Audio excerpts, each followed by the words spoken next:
তো বন্ধুরা দেখো, এটা হচ্ছে আমার গাড়ি। বা তোমরা হয়তো ভাবছো গাড়ি তো কি হয়েছে, তাহলে শোনো বন্ধুরা, আজকে আমি খেলবো লুকোচুরি। মানে সরি, আমি নয়, গাড়িটা খেলবে লুকোচুরি। তো দেখো, আমাকে আমার ভাই চ্যালেঞ্জ দিয়েছে যে ও নাকি এই গাড়িটাকে লুকোবে, মানে এই আমাদের শহরের মধ্যে আমাকে গাড়িটাকে খুঁজতে হবে। কি রে ট্রেনিং গেমার, প্রস্তুত আছিস? আরে ভাই, নিজের দাদাকে তো সম্মানটা কর। তোকে সম্মান করব। এই তোকে আর বকতে হবে না, জলদি খেলা স্টার্ট কর। এই নে জাদু মন্ত্র। আরে এই বাইকটা এখানে কোথা থেকে এলো? বাইকটা আমি তোকে দিয়েছি।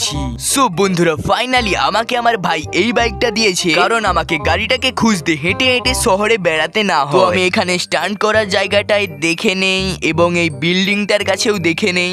উফ বন্ধুরা, শহরের প্রায় সব জায়গায় আমার খোঁজা হয়ে গিয়েছে, কিন্তু ওয়েট, আমার বাড়ির পাশে এখানে গ্রাউন্ড হয়ে গাছ দিয়ে ঘেরাটা, এটা কোথা থেকে ছিল? আমি তো এটাকে আগে কখনো দেখিনি। দেখি, ওয়েট, আরে ভাই সাহাব, আমার ভাই গাড়িটাকে এখানে লুকিয়ে রেখেছে। বাই দ্য ওয়ে, তোমরা চ্যানেলটাকে সাবস্ক্রাইব করো।